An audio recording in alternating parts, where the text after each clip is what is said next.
Captain Underpants and the invasion of the incredibly naughty Cafeteria ladies from outer space, and the subsequent assault of the equally evil lunchroom zombie nerds, the third epic novel by Dav Pilkey. Hello, it's us again. Before you read this book, there are some things you should know, so Harold and I have created this informative pamphlet to fill you in on the details. Please don't let this comic fall into the wrong hands. Captain Underpants, Wedgie Wars. Episode 1, The Phantom Principal. A long time ago in an elementary school far, far away, there were two cool kids named George and Harold. We rule! Me too. They had an evil principal named Mr. Krupp, who was strong in the ways of the Force. Blah, blah. He forced them to study. Blah, blah, blah. He forced them to clean. Blah, blah, blah. And he forced them to behave. Blah, blah, blah. So George and Harold hypnotized him. You will obey our every command. Okay. You are now Captain Underpants. Okay. It started out as a joke, but it wasn't funny for long. Tra-la-la! Hey, come back! Mr. Krupp thought he really was the world's greatest superhero. He got into all kinds of trouble. George and Harold had to save him, and the entire planet, twice. Now the only way they can turn Captain Underpants back into Mr. Krupp is to pour water over his head. But the worst part is that George and Harold have to keep an eye on Mr. Krupp. Blah, blah, blah. Because for some strange reason, whenever he hears somebody snap their fingers, he turns back into you-know-who. Tra-la-la! So whatever you do, please don't snap your fingers around Mr. Krupp's. You heard the man. Please, please, please don't snap those fingers. This has been a public service announcement from George and Harold, who still deny everything. Treehouse Comics, Inc. Chapter 1. George and Harold. This is George Beard and Harold Hutchins. George is the kid on the left with the tie and the flat top. Harold is the one on the right with the shirt and the bad haircut. Remember that now. If you were looking for a few words to describe George and Harold, you might come up with funny, smart, determined, and deep. Just ask their principal, Mr. Krupp. He'll tell you that George and Harold are kind of funny-looking, smart Alecs who are determined to drive everybody off the deep end. But don't listen to him. George and Harold are actually very clever and good-hearted boys. The only problem is that they're fourth graders. And at George and Harold's school, fourth graders are expected to sit still and pay attention for 7 hours a day. George and Harold are just not very good at that. The only thing George and Harold are good at is being silly. Unfortunately, George and Harold's silliness gets them into trouble every now and then. Sometimes it gets them into a lot of trouble. And one time, it got them into so much trouble, it almost caused the entire Earth to be destroyed by an army of giant evil zombie nerds. But before I can tell you that story, I have to tell you this story. Chapter 2. The Evil Space Guys. One dark, clear night in Piqua, Ohio, a flaming object was seen streaking across the quiet midnight sky. It shone brightly for a second or two, then fizzled out just above Jerome Horowitz Elementary School. Nobody gave it a second thought. The next day, everything seemed pretty normal. Nobody noticed anything different about the school. Nobody paid any attention to the roof. And of course, nobody looked up and said, "Hey, what's that big spaceship thingy doing on the roof of the school?" Perhaps if they had, the horrible ordeal that followed might have never happened, and you wouldn't be sitting here reading about it right now. But they didn't. It did. And, well, here we are.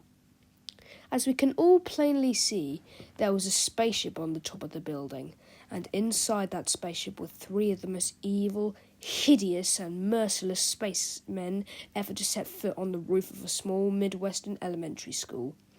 Their names were Zorks, Clax, and Jennifer. Their mission? to take over planet Earth. "First," said Zorks, "we must find our way to infiltrate the school." "Then," said Klax, "we will turn all the children into giant superpowered evil zombie nerds." "Finally," said Jennifer, "we will use them to take over the world." Zorks and Klax laughed and laughed. "Rah, rah, rah, rah. Silence, you fools!" barked Jennifer. "If our plan is to work, we must wait until it is narratively convenient. In the meantime, we will watch their every move on our trinocloscope.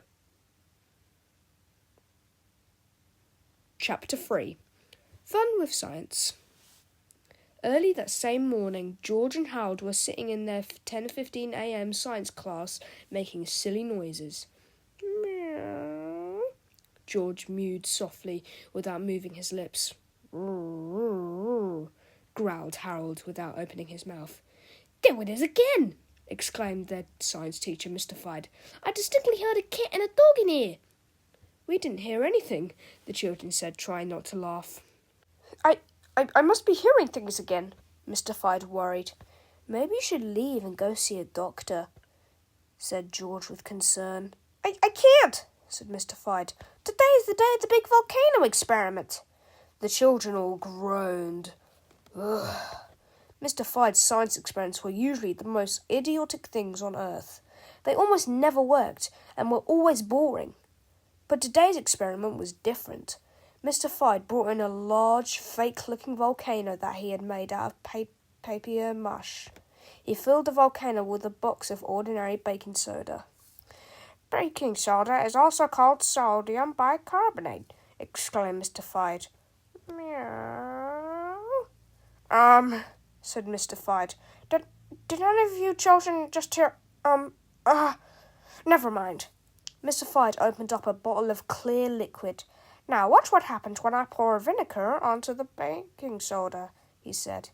Meow. The children watched as the tiny volcano started to rumble. Soon, a large gloop of foamy goop spurted out at the top. The goop poured over the desk and dripped onto the floor, creating a huge mess. "Oops," said Mystified. "I guess I used too much baking soda." George and Harold were stunned. "How did you do that?" asked Harold. "Well," said Mystified, "the vinegar acts as a liberating agent, which releases the gaseous carbonated radical element of the sodium Mystified paused. "Excuse me, children. I've got to go see a doctor." Mystified put on his coat and hurried through the door. George and Harold got up and studied the messy volcano experiment with great interest. "Are you thinking what I'm thinking?" asked George. "I think I'm thinking what you're thinking," said Harold. Chapter 4. The Setup. After school, the two boys raced to George's house and got down to business. George and Harold sat down and began creating a fake cupcake recipe. "We'll just add a box of baking soda and a bottle of vinegar to the recipe," said George, "and whoever makes these cupcakes will get a big surprise." "Let's add 2 boxes of baking soda and 2 bottles of vinegar to the recipe," said Harold. "That way, they'll get an even bigger surprise." "Good idea," laughed George. Chapter 5. Mr. Crupp's Crispy Cupcakes. The next morning at school, George and Harold strolled into the cafeteria and taped a festive-looking card to the kitchen door. Soon, the lunch ladies arrived. "Oh, look," said Miss Creant, the head lunch lady. "Today's Mr. Crupp's birthday, and he'd like us to make a batch of cupcakes just for him. Isn't that cute?" "Well, I've got an idea," said the cook, Mr. Point. "Why don't we surprise him and make cupcakes for the whole school?" "Good thinking," said Miss Creant. "Let's see now. This recipe serves 10, and we have about 1,000 students and teachers in the school, so we need 100 eggs, 150 cups of flour, 200 boxes of baking soda, 7 quarts of green food colouring, 50 sticks of butter, 150 cups of sugar, and let's see... yes, 200 bottles of vinegar." The lunch ladies scurried about, gathering everything they needed. They dumped the eggs, food colouring, milk and baking soda into a large vat and began to mix thoroughly. Then somebody poured in the vinegar. Chapter 6. What happened next? Note: please shake this book back and forth uncontrollably when you read the following word. Also, shout it out loud as you can. Don't worry, you won't get in trouble. Kablooey!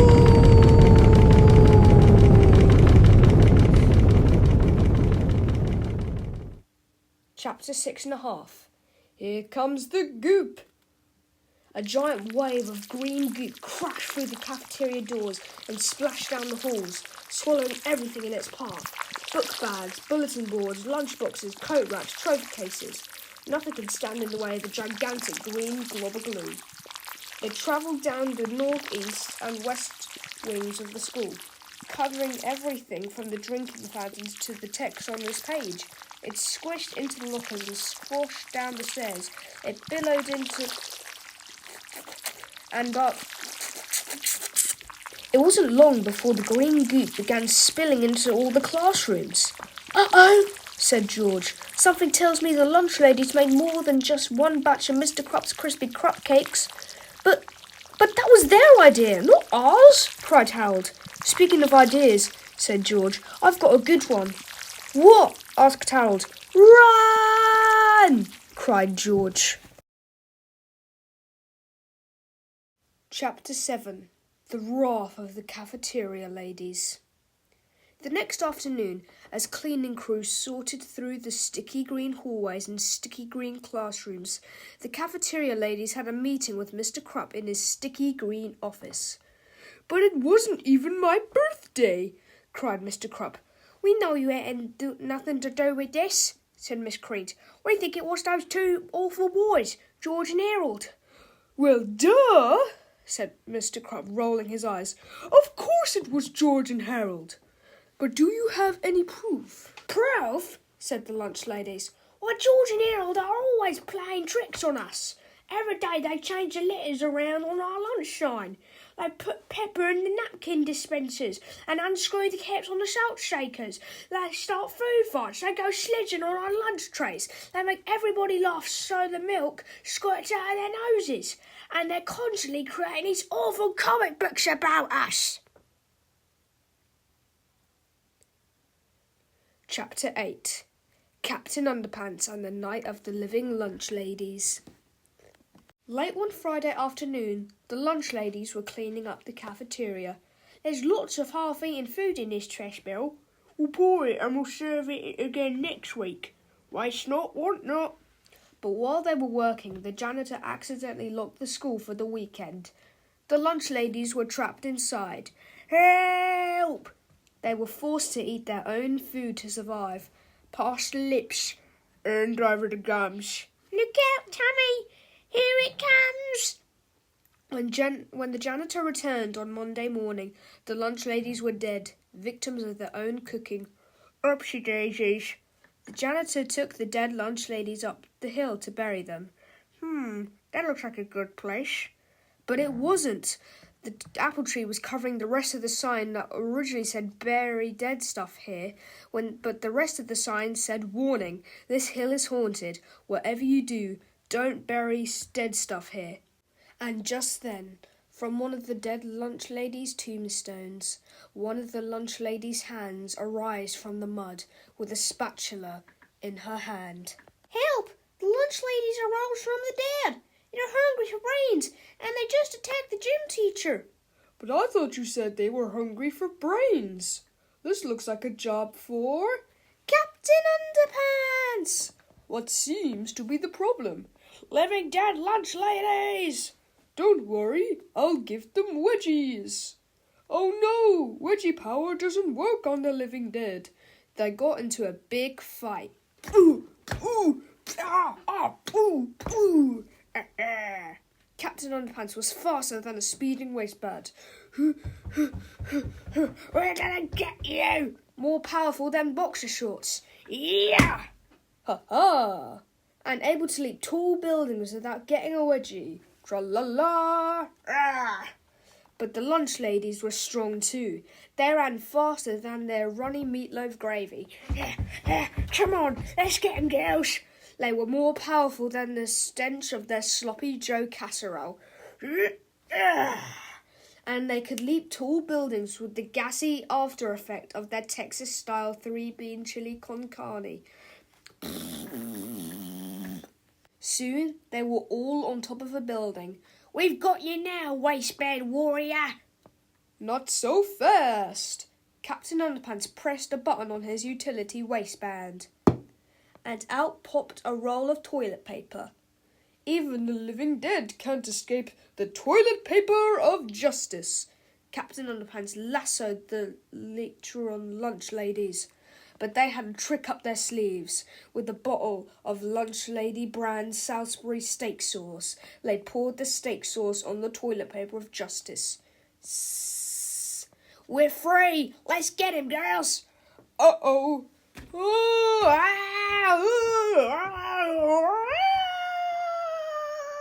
Captain Underpants tossed the toilet paper of justice.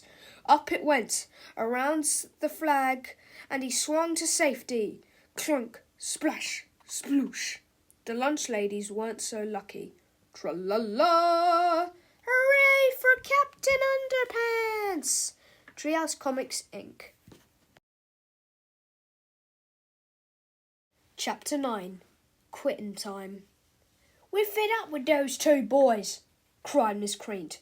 "They're always making fun of our cooking." "Yeah," said Mr. Point. "Our food isn't that bad. I ate here once and hardly got sick at all."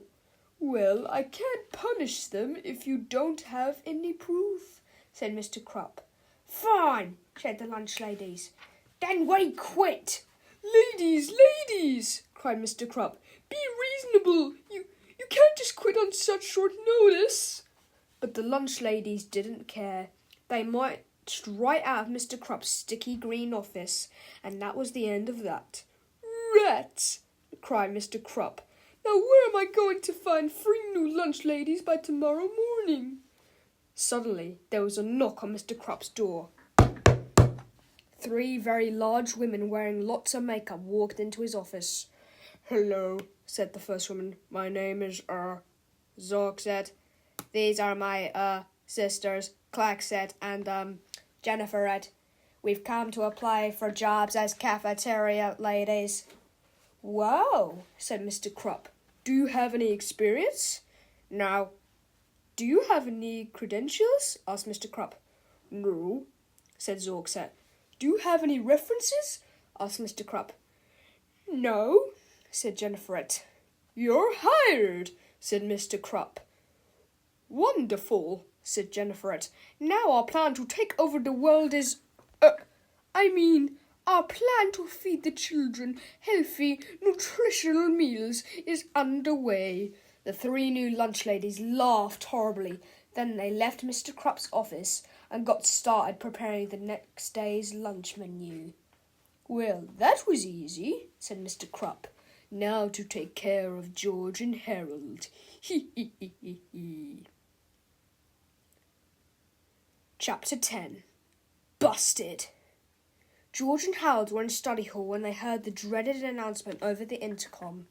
"George Beard and Harold Hutchins, please report to Mr. Krupp's office immediately." "Oh no!" cried Harold. "We're busted." "No way," said George. "Remember what happened yesterday was not our fault. We didn't do it. It was an accident." But Mr. Krupp was not an understanding. "I can't prove it, but I know you boys are responsible for yesterday's disaster," Mr. Krupp said. "I'm going to punish you 2 by taking away your cafeteria privileges for the rest of the year. No more cafeteria food for you 2. "No more cafeteria food?" whispered Harold. "I thought he said he was going to punish us." "Yeah," George smiled. "Maybe if we're really bad, he'll take away our homework privileges too." "I heard that!" screamed Mr. Krupp. "From now on, you boys are going to have to pack your own lunches and eat them in my office so I can keep an eye on you." "Rats," said Harold. "But we didn't do it," George protested. "We didn't do it." Too bad, said Mr. Krupp. Boy, said George, this is probably the first time we've got into trouble for something we didn't do. Unless you count all those times we didn't do our homework, said Harold. Oh, yeah, laughed George. Chapter 11. Brown Bagging It. The next day, George and Harold brought their own sandwiches to Mr. Krupp's office for lunch. I'll trade you half of my peanut butter and gummy worm sandwich, said George, for half your tuna salad with chocolate chips and miniature marshmallow sandwich. Sure, said Harold. You want some barbecue sauce on that? You kids are disgusting, Mr. Krupp shouted. Soon, George and Harold were munching on potato chips with whipped cream and chocolate sprinkles. Mr. Krupp was turning green. What's for dessert? Asked Harold. Hard-boiled eggs dipped in hot fudge and Skittles, said George. Ah! Screamed Mr. Krupp. I can't stand it any more. He got up and stumbled through the door for some fresh air. You know, said George, now that Mr. Krupp is gone, we could run to the cafeteria and change the letters round on the lunch sign. Cool, said Harold. So George and Harold sneaked to the cafeteria. But when they read the lunch sign, they were a bit confused. Today's lunch: freeze-dried worm guts, Boston baked boogers, and zombie nerd milkshakes. What's going on here? Said George. It looks like somebody's already changed the sign, said Harold. Forget it, said George. Look at everybody. They've changed. It was true. All the kids and teachers in school were entering the cafeteria looking as normal as ever, but they were leaving the cafeteria looking quite different. Look, cried George. They're all wearing broken eyeglasses held together with masking tape. And they've all got vinyl pocket protectors. They've all turned into nerds, Harold gasped. And look at their skin, said George. They're all grey and clammy. This can only mean one thing. They're zombie nerds? Asked Harold. I'm afraid so, said George. Let's just hope they're friendly, said Harold. Who ever heard of a friendly zombie nerd? Asked George. I'm afraid, Harold whined. There's no time to be afraid, said George. We've got to get to the bottom of this. That's what I'm afraid of, said Harold. Chapter 12. The bottom of this. George and Harold crawled into the cafeteria and sneaked through the kitchen doors. There, they hid behind a table while the incredibly naughty cafeteria ladies from outer space discussed their plans to take over the world. Look at those puny earthlings, laughed Zorks. They're all drinking evil zombie nerd milkshakes and transforming before our very eyes. It won't be long now, said Klax. Tomorrow we'll feed them super evil rapid growth juice. Then they will grow to the size of zip, zip, zip, zip trees. Exactly, sneered Jennifer. Then we will unleash our giant evil zombie nerds upon the earth, and soon the planet will be ours. Ha ha ha ha ha ha. The three evil space guys threw back their heads and laughed hysterically. We've got to tell Mr. Krupp about this, Harold whispered. Right, whispered George. But first, we've got to get rid of that super evil rapid growth juice. George carefully reached up and swiped the carton of juice. What shall we do with it? Asked Harold. Let's pour it out of the window, said George. That way it won't do any damage. Good idea, said Harold. While the naughty cafeteria ladies continued laughing, George quietly emptied the carton of super evil rapid growth juice out of the window. You know, whispered Harold, Mr. Krupp is never going to believe that sinister cafeteria ladies from outer space have turned everybody into evil zombie nerds. Sure he'll believe us. He's got to believe us, said George. I hope he believes us. Chapter 13. He doesn't believe them. That's the most ridiculous story I've ever heard, laughed Mr. Krupp. But it's true, cried Harold. Yeah, said George. Everybody in the entire school is an evil zombie nerd. The kids, the teachers, everybody. All right, said Mr. Krupp. I'll prove it to you. He pressed the button on his intercom and called for his secretary.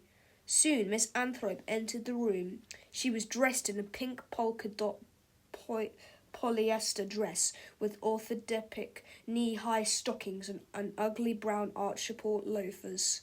"See," said Harold, "she's dressed like a nerd." "She always dresses like that," snapped Mr. Krupp. "But she's grey and clammy and reeks of freakish zombified death," cried George. "She always smells like that," Mr. Krupp argued. "And she's always grey and clammy too." George and Harold had to admit that school secretaries were not very good subjects to compare and contrast with evil zombie nerds. But then Miss Anthrope leaned over and took a huge bite out of Mr. Krupp's desk. "Must destroy Earth," she moaned as she took another bite. Even Mr. Krupp had to agree that Miss Anthrope was acting a bit more evil than usual. Much. So George and Hal took Mr. Krupp down to the cafeteria to confront the evil lunch ladies. Suddenly, out of the shadows stepped the evil Zorks. "Gotcha!" Zorks cried as he grabbed onto Harold's shoulders. "Ah!" screamed Harold. He squirmed away, pulling Zork's gloves off and revealing 2 slimy green tentacles. "See, Mr. Krupp," said George. "We told you they were space guys." "You fools," screamed Zorks. "Now we will destroy you." The evil Zorks pointed his tentacle at George, Harold and Mr. Krupp, and snapped his fingers. Suddenly, Mr. Krupp began to change. A heroic grin spread across Mr. Krupp's face. He threw out his chest and placed his fists firmly at his sides, looking quite triumphant. "Uh-oh," said George. "That evil space guy just snapped his fingers. Now Mr. Krupp is turning into you-know-who." "Hey, wait a second," said Harold. "Tentacles don't have fingers. You can't snap a tentacle." "There's no time to argue the physical improbabilities of the story," said George. "We've got to stop Mr. Krupp from changing into Captain Underpants before it's too late." Chapter 14. It's too late. Mr. Krupp turned and dashed out the door. His clothes flew off behind him as the hallways echoed with jubilant proclamations about the superiority of underwear. George and Harold dashed after him, but the door was quickly blocked by Zorks, Clacks, and Jennifer. "You want to get out of this kitchen?" the evil Jennifer mocked. "You got to go through us." George grabbed a rolling pin. Harold grabbed a cast iron frying pan. "I sure hope we don't have to resort to incredibly graphic violence," said Harold. "Me too," said George. Chapter 15. The Incredibly Graphic Violence Chapter, Part 1. In Flipperama. Warning. The following chapter contains terribly inappropriate scenes that certainly do not belong in a children's book. If you are offended by such senselessness, please put this book down immediately, raise your arms over your head, and run screaming to your nearest shoe shop. When you get there, ask them to make you a cheeseburger. Note, this probably won't help you a bit, but we think it will be funny. Lately, there have been so many groundbreaking advances in the fields of animation. There's claymation, dynamation, Japanese anime, and even computer animation. But if you ask us, nothing beats the economy-sized thrills of cheesy animation technology, also known as Flipperama. Step 1. Place your left hand inside the dotted lines marked left hand here. Open the book, open flat. Step 2. Grasp the right-hand page with your right thumb and index finger inside the dotted lines marked right thumb here. Step 3. Now quickly flip the right-hand page back and forth until the picture appears to be animated. George pins a predator. "Take this, you nasty alien!"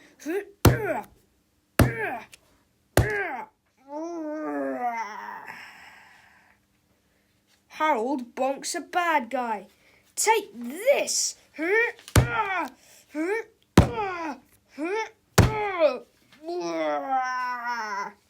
George and Harold save the day. For now. Yeah,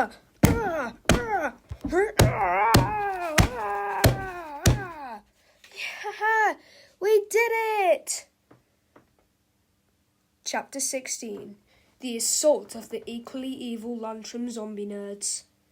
George and Harold had barely caught their final breath when Captain Underpants finally showed up. "Tra-la-la," he said. "I'm here to fight for truth, justice, and all that is pre-shrunk and cottony." "Where were you back in chapter 15 when we needed you?" asked George. "I was at the shoe shop ordering a cheeseburger," said Captain Underpants. While our three heroes were talking, nobody noticed that Zorks, Clax, and Jennifer had slithered away. The wounded space guys approached the lunchroom loudspeakers and called for their evil zombie nerds. "Zombie nerds," instructed Jennifer. "Destroy Captain Underpants and his little friends too." Soon, every evil zombie nerd in the entire school put down their Omni magazines and headed for the cafeteria. "Must destroy Underpants," they groaned. "Must destroy Underpants." Suddenly, our three heroes were surrounded by evil, vicious zombie nerds. Closer and closer they came. "Oh no!" cried George. "What do we do now?" "To the underwear cave!" shouted Captain Underpants. "There is no underwear cave!" said Harold. "Really?" said Captain Underpants. "Well, let's just climb up that ladder instead." George, Harold, and Captain Underpants scurried up the ladder, and soon they were all on the roof. "Well, we're safe now," said Harold. "Yep," said George. "That's for sure," said Captain Underpants. Chapter 17. "Oh, yeah?" It didn't take long before George, Harold, and Captain Underpants looked behind them. "Hey," said Harold, "what's that big spaceship thingy doing on the roof of the school?" "And where did that super evil, rapidly growing dandelion come from?" asked Captain Underpants. George and Harold gasped. They looked at each other with the sudden panicked realization that only children who have accidentally created a giant mutated garden nuisance would know. Stammered George. We have no idea how that happened." Yeah," said Harold. "Absolutely no idea at all." At that moment, the door to the roof swung open. Zorks pulled his evil head out and shouted, "We've got you now!" With nowhere else to run, our three heroes quickly scurried up the ladder of the big spaceship thingy and closed the door behind them. Inside the spaceship, George, Harold, and Captain Underpants discovered a refrigerator filled with strange juices. "Look," said George. "Here's a carton of anti-evil zombie nerd juice. How convenient." "And look at this," said Harold. "A carton of ultra-nasty self-destruct juice. Now this could come in handy." "And look what I found," said Captain Underpants. "A whole carton of extra-strength super-power juice." "Hey, give me that," said George, snapping the carton out of Captain Underpants' hands. Chapter 18. Space Slaves. Suddenly, the door of the spaceship swung open, and the three evil space guys slithered inside. "Step away from the refrigerator," screamed Jennifer, "and get into that jail cell." George and Harold hid their juice cartons behind their backs, and our three heroes stepped quickly into the jail cell. Zork started up the engines and the spaceship lifted off. It rose 100 meters in the air and hovered over the school. "You three puny earthlings are very fortunate," said Jennifer. "You will get to witness the destruction of your planet from the safety of your jail cell. Afterwards, you will have the honor of being our obedient space slaves. "Oh, man," said George and Harold. "Quickly, Clax," said Jennifer. "Get me a carton of super evil rapid growth juice from the refrigerator. We can pour it into our spray gun and shower it upon our evil zombie nerds.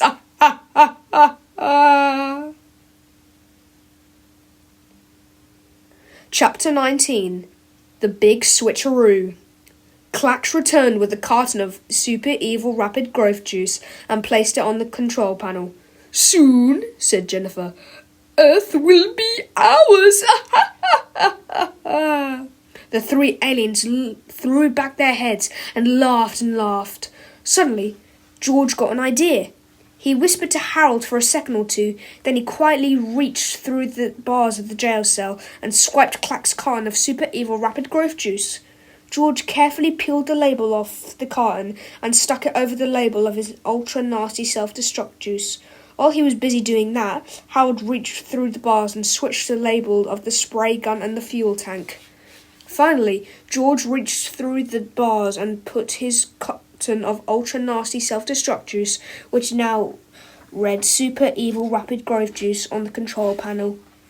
"I don't get it," whispered Captain Underpants. "The fuel tank now says spray gun, and the spray gun now says fuel tank, and the rapid growth juice has been replaced with self-destruct juice. What's it all mean?" "You'll find out," said Harold sadly.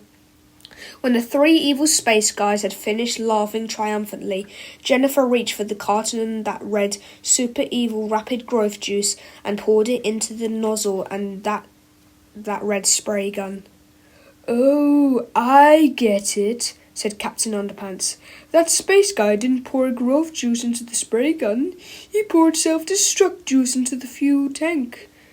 "Yep," George said sadly.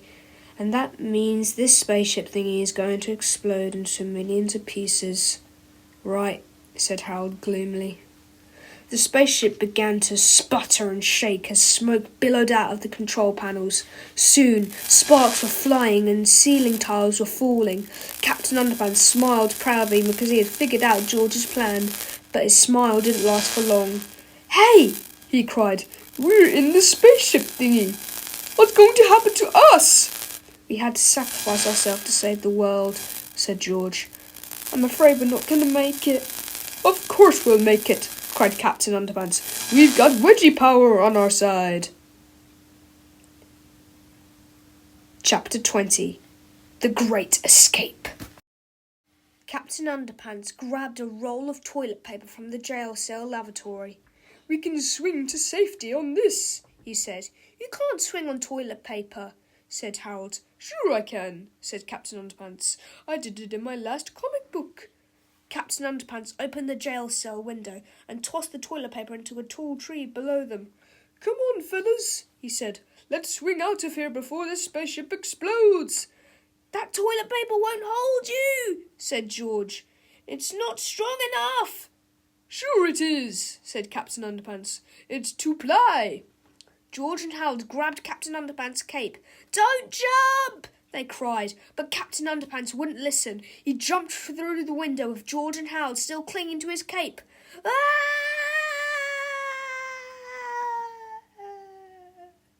they screamed as they fell to the ground and were killed instantly. Splat! Just kidding.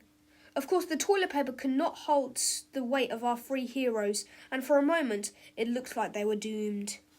But suddenly, Captain Underpants' polyester cape opened up like a parachute. Thump! George, Harold, and the waistband warrior floated down safely as the spaceship above them exploded. Kaboom! "Hallelujah!" cried Harold. "We're not gonna die! We're not gonna die!" "Or," said George, "maybe we are." Chapter 21. The deliriously dangerous, death-defying dandelion of doom.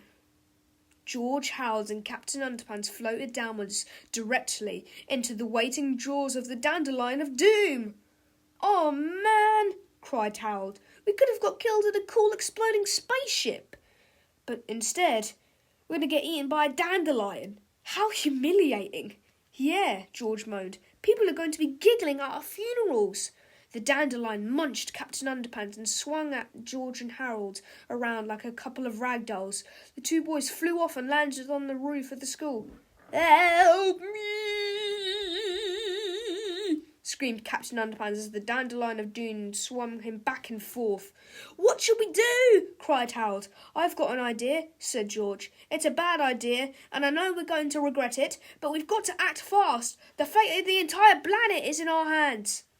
The next time the giant evil dandelion lurched towards the boys, George poured some extra strength superpower juice into Captain Underpants' mouth. "What do you think is going to happen now?" asked Harold.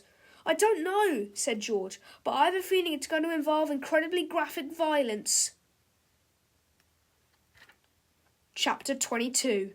The Incredibly Graphic Violence Chapter, Part 2. in Flipperama. Warning: the following chapter contains scenes of a very unpleasant nature. All nastiness was performed by a qualified stuntman and a licensed stunt plant. Do not attempt to battle evil dandelions at home, even if you recently consumed extra strength superpower juice. Such behavior could result in serious boo-boos. When dandelions attack, ha ha! The wedgie weed whacker.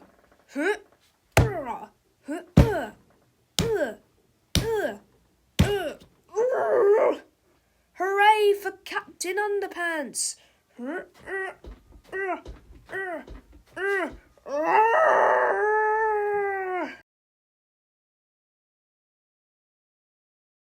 Chapter 23. The 23rd chapter. Captain Underpants, with the help of his newly developed superpowers, had defeated the deliriously dangerous death-defying Dandelion of Doom. Now the only thing left to do was to stop the evil zombie nerds. "Oh, how are we going to conquer those evil zombie nerds?" asked George. "How will we ever change them back to normal?" "Well, we could try this anti-evil zombie nerd juice," said Harold. George rolled his eyes. "I was hoping for something a little more dramatic," he said, "but we're running out of pages, so let's do it." So Harold mixed up a batch of anti-evil zombie nerd root beer and ordered everybody in the school to drink some. The evil zombie nerds lined up. "Must drink root beer," they moaned. "Must drink root beer." When the last zombie nerd had swallowed his last sip of root beer, George ordered Captain Underpants to get dressed back up like Mr. Krupp. "But I'll lose my superpowers if I put on clothing," said Captain Underpants. "The power of Underpants must be—" "Just put the clothes on," George instructed. Captain Underpants did as he was told, and then George poured water over the hero's head. "Now all we can do is wait," said Harold. "Wait and hope that everybody returns to normal." Chapter 24. To make a long story short, they did. Chapter 25. Back to normal? "Hooray!" said Harold. "It's great to have everything back to normal." "Yep," said George. "That's for sure." But back to normal probably wasn't the best choice of words, for while the students and faculty were the same as they'd always been, something had definitely changed about Mr. Krupp. Because from that day on, whenever he heard the sounds of fingers snapping, Mr. Krupp would not only turn back into you-know-who, but he also had extra strength superpowers. And if he thought it was hard for George and Hal to keep up with him before, well, you ain't seen nothing yet. "Oh no!" screamed Harold. "Here we go again!" screamed George. Tra-la-la!